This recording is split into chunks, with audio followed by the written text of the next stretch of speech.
সে vote দেয় নাই, ওনারা কি বেহেশতে যাবেন না? ওনারা তো অবশ্যই বেহেশতে যাবেন এবং তাদের জন্য আল্লাহ তাআলা বেহেশত নির্ধারিত করে রেখেছেন। কোন মার্কার সাথে কিন্তু বেহেশতে কোনো সম্পর্ক নাই।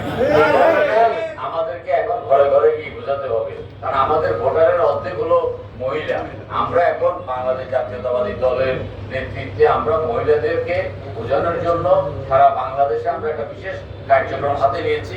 আপনারা সবসময় দেখছেন যে প্রত্যেকটা প্রার্থী আপনারা আমাদের মা বোনদেরকে এই যে ভোট, এই যে আপনার ইসলামের নামে এই যে একটা বিভ্রান্তিকর বক্তব্য, এটার বিপক্ষে আমাদের কথা বলছে এবং এই ক্ষেত্রে আমরা অত্যন্ত সফল হচ্ছি।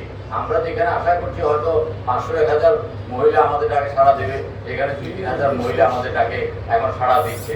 কারণ অতীতে মহিলা বলতে বিএনপি এবং খালেদা জিয়াকে তারা অত্যন্ত পছন্দ করতো।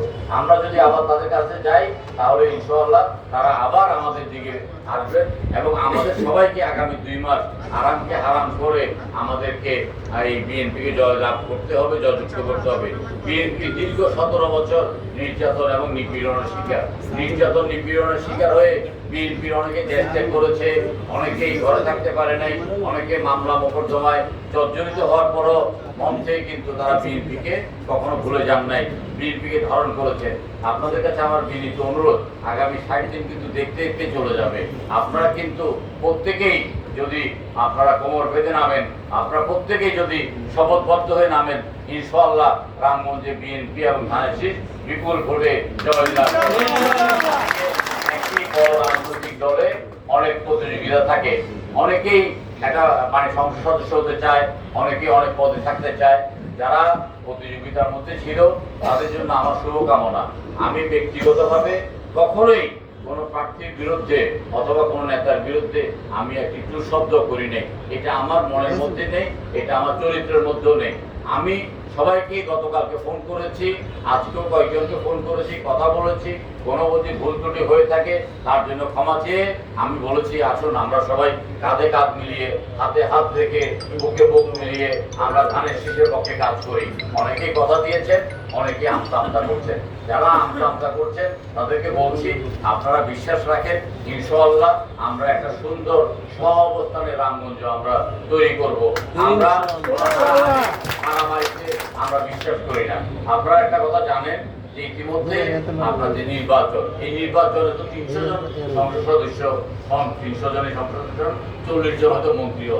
ওই 300 জনের মধ্যে যে সংসদ সদস্য সবচেয়ে সুপরিচিত অথবা সংসদে সবচেয়ে ভোকাল, তাকে কিন্তু মন্ত্রীরা বিশেষ সমীহ করে।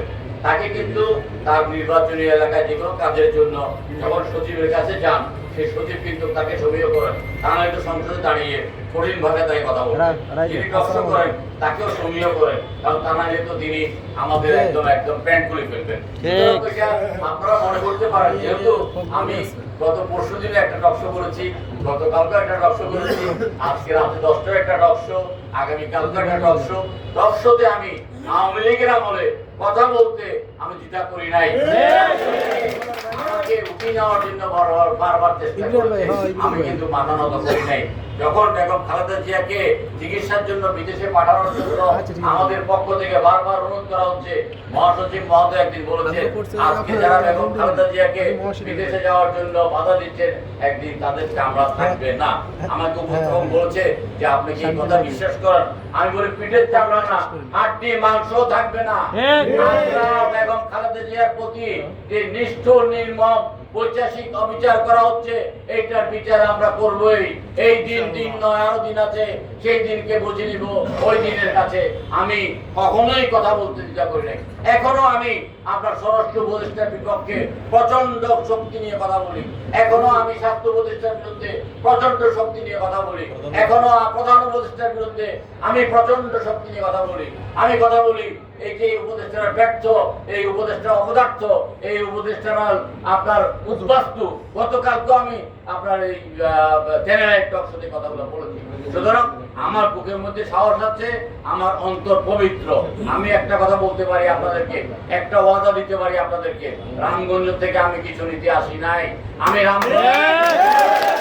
রামগঞ্জে এসেছি, আমি রামগঞ্জে দিল্লি যাব এবং আমার যে এক প্রধান স্বপ্ন দেখি যে প্রথমেই মাদক মুক্ত রামগঞ্জ। একেবারে জিরো টলারেন্স, তারপর দুর্নীতিমুক্ত একটা সুশাসন আমি প্রতিষ্ঠা করতে চাই। রামগঞ্জের মধ্যে যে উন্নয়নের প্রয়োজন, সেই উন্নয়নের সবকিছু আমার নজর করা আছে যে আমরা কি চাই।